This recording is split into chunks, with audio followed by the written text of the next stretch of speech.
Well, thank you all for having me. My name is Williamson. I'm from the Oklahoma Council of Public Affairs. I'm the Legislative Affairs Manager over there.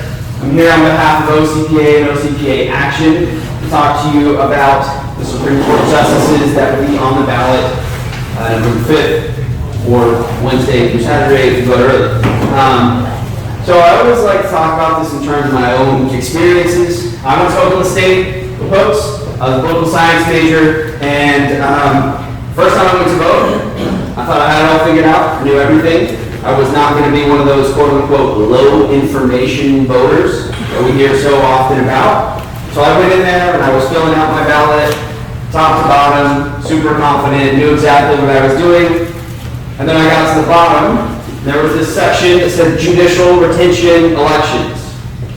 And I said, what the heck is that? I never heard any of the names that were listed. Didn't know if they were running against each other or what I was supposed to do. And I was a little upset because I didn't know anything about these people, and I was here trying to make an informed vote and do right by other Oklahomans. And I honestly don't remember how I marked that ballot. I left and I said, that's not going to happen next time. I'm going to do my research. So the next cycle came around. I walked into that ballot box with exactly the same amount of information that I walked in the first time, because even though I tried to do the research, I couldn't find a single thing about any of these people. So again, there I was, looking at this judicial retention section of my ballot, not really knowing what I was doing. A friend of mine had said something like, well, just vote no on all of it. So that's what I did that time. Unfortunately, my story is no different than a lot of Oklahomans. Oklahomans walk into the ballot box year over year over year, and they don't know anything about the Supreme Court justices, or for that matter, the judges on their ballot. And these justices get retained about 60-40 every time they come up. We're just rubber stamping these people with no idea really what they're doing to impact our lives, the businesses in our state. And I think, without opening a whole other can of worms about our judicial selection system, I think that's a feature and not a bug of the system. They want us to feel like we're involved in the process without actually impacting it. Thankfully, due to the hard work of Ryan, Amy, and others at OCPA, we have put together a judicial scorecard. We've taken 20-25 cases or so from the Oklahoma Supreme Court, analyzed those cases, and put together a scoring system for all of the justices that are currently sitting on the Supreme Court. Basically, what we look at is, are these justices fulfilling their constitutional mandate? And somehow, this is a conservative legal theory now that judges should simply interpret the law. Unfortunately, that's considered a conservative legal principle. But basically, we think that judges should simply interpret the law, say what the law is, and not what they think it should be. So when they're looking at a law that the legislature has passed and the governor has signed, they shouldn't say, what? Clearly they didn't mean that, and then rewrite the law the way they see fit. That's not the role of judiciary. But for some reason, our Oklahoma Supreme Court sees that as their role. We have a supermajority Republican House, supermajority Republican Senate, a Republican governor, and this court kind of sees itself as a backstop for liberal policy. You know, they're the last gasp for, Democrat and liberal policy in this state. And so, unfortunately, we've had a lot of good laws struck down for one reason or another. This court will wrangle its way and weave its way through and come up with any legal trick they can. And if they can't quite justify it, then they just don't publish an opinion.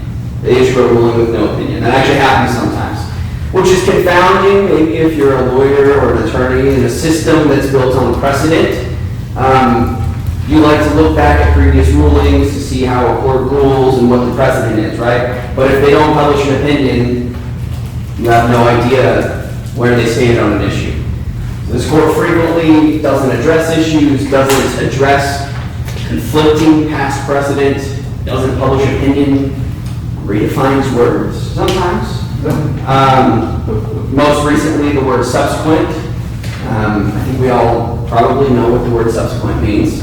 But they decided, in a case, they said basically something like, well, subsequent doesn't necessarily mean something that follows after something else, right? There's multiple injury trust fund, and I won't bore you with all the details of the case, but basically, to qualify for payments out of the fund, you had to have had an injury, a second injury that occurred at a subsequent employer, right? And that's like the clear definition of how you receive payments from the fund. Someone applied who had only ever worked for one employer, and so the multiple injury trust fund was like, well, they don't meet the specifications. And the court was like, well, a subsequent employer doesn't necessarily have to be different. And we were all kind of sitting here scratching our heads and saying, no, it would have to be. And that's just one of the litany of examples this court. I think you guys all probably remember something that happened in Bartlesville, pretty recent. There was a street preacher who had a protective order taken out against him and was, dragged into court for saying Bible verses outside of an event that was happening in Bartlesville. Our Supreme Court ruled 5-4 in his favor, thankfully. That he does have the First Amendment right to, say Bible verses outside of a public event. The scary part is that it was 5-4. Yeah. Right? You get one person changes their mind and we're looking at 5-4 the other direction. And what do you know? These three individuals, charming individuals right here on this flyer, were in the 4. So these three individuals don't believe in your First Amendment right of freedom of expression, speech, religion. It's all kind of tied together in that case. So I can go on and on with examples. They're all on the website. Like I said, there's 25 cases, each with at least a short description, if not a full-blown article, talking about how we analyzed it, why we scored the way we did. The weights given to each of the cases are shown there as well. So you can look at the methodology and the cases and the weights given and figure out exactly how they got the score that they did. It's very transparent. We call it dark money. I'm not really sure why, because it's all very transparent and out there. But anyways, again, these three justices that are up on the ballot November 5th are three of the lowest scoring justices on our scorecard. I don't know about you, but 18 and 21, not really the kind of scores I'm looking for, right? 80 plus, sort of, kind of the range we're looking for. Obviously lower is not better, right? It's not golf. And so, OCPA action, we would recommend that you vote no on these three Supreme Court justices come November 5th or Wednesday, Thursday, Friday, Saturday if you're voting early. What else can I say? Oh, 2 little facts for you. All three appointed by Democrat governors. One of which was appointed by Governor George Nye. Anyone remember him? I don't. Wasn't around for that. This justice has been on our Supreme Court for 40 years. Longer than Nancy Pelosi has been in Congress. So, I don't know if that gives you just a little perspective. I'm not saying there's necessarily anything wrong with serving for 40 years or being 93 the next time she comes up for retention. Just putting that fact out there. Anyways,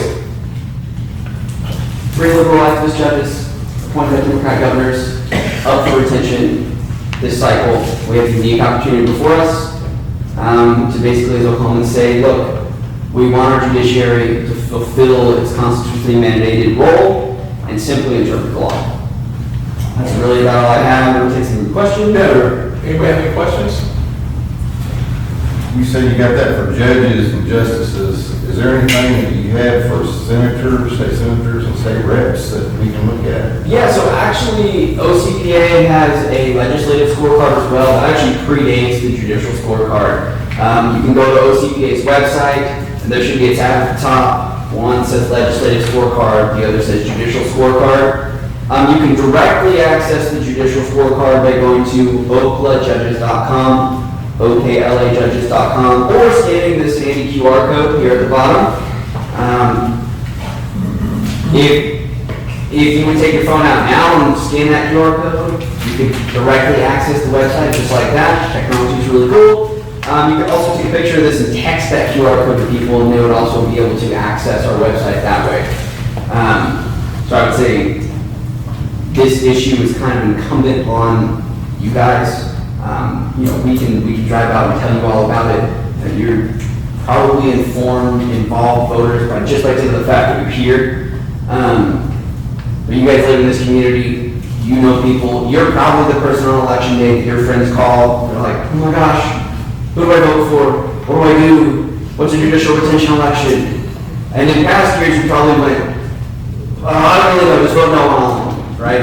But now, you can tell them definitively to vote no on all of them. Because you've got some ammunition. Yeah, go ahead.